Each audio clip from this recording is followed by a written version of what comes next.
नमस्कार बंधुरा आपनारा निश्चयই ভালো আছেন। রিঙ্কু রান্নাঘরে আপনাদের সবাইকে স্বাগত।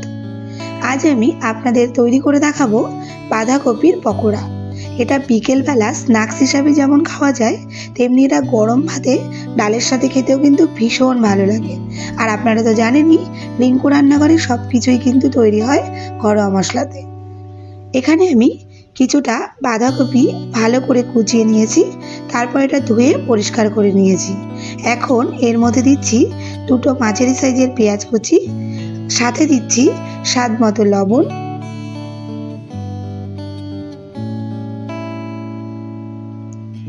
লবণটা দিয়ে এখন এটা আমি ভালো করে মেখে নেব।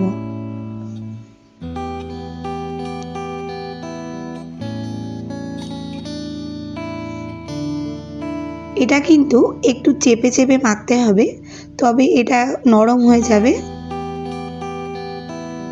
আর লবণটা দেওয়াতে এটা কিন্তু খুব তাড়াতাড়ি বেশ নরম হয়ে যায়। দেখুন এটা আমি মাখতে মাখতে দেখুন কতটা নরম হয়ে গেছে। আর এর থেকে কিন্তু একটু জলও বেরিয়ে যায়, তবে জলটা কিন্তু ফেলতে হবে না। মাখা হয়ে গেছে। এখন এর মধ্যে আমি দেব 1 চামচ আদা কুচি, দেব 1 চামচ রসুন কুচি, ঝালের জন্য দেব কয়েকটা কাঁচা লঙ্কা কুচি, দেব 4 চামচ বেসন। এখানে আমি 4 চামচ বেসন প্রথমে দিচ্ছি, এরপর যদি প্রয়োজন হয় তবে আমি আবারও এখানে দেব।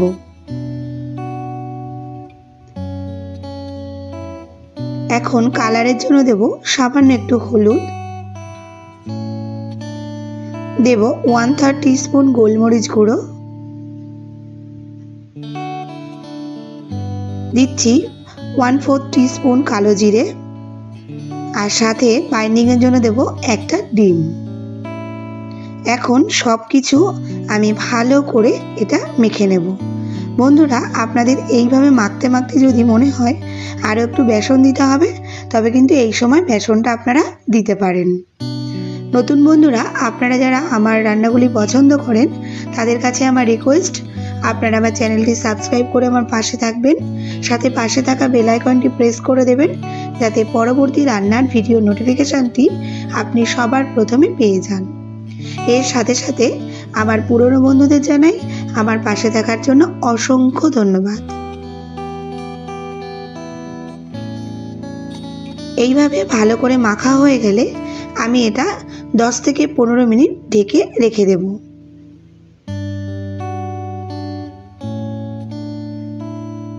তারপর একটা কড়াই গরম করে আমি এতে দেব বেশ কিছুটা সয়াবিন তেল। এটা গরম হতে দিচ্ছি।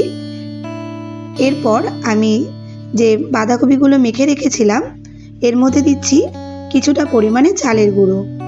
এখানে খুব সামান্য পরিমাণে চালের গুঁড়ো দিতে হবে, এতে এটা ভাজার পর খুব সুন্দর ক্রিপসি হয়।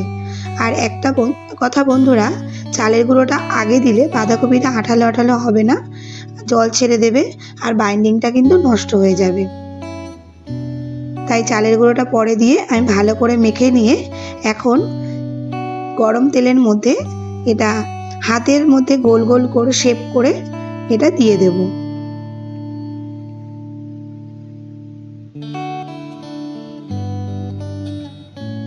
এইভাবে দিয়ে আমি এটা হাই ফ্লেমে কিছুক্ষণ ভাজবো, তারপর কিন্তু এটা লো টু মিডিয়াম ফ্লেমে ভেজে নেব, নইলে কিন্তু পকোড়াগুলো বাইরে থেকে পুড়ে যাবে আর ভেতরে কিন্তু হবে না একদম।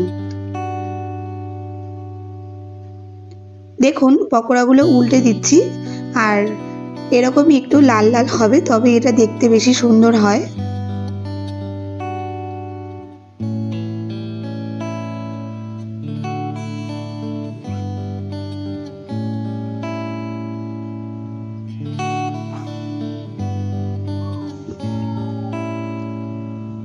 এক সাইড ভাজা হলে এইভাবে অপর সাইডও উল্টে পাল্টে আমি ভেজে নিচ্ছি।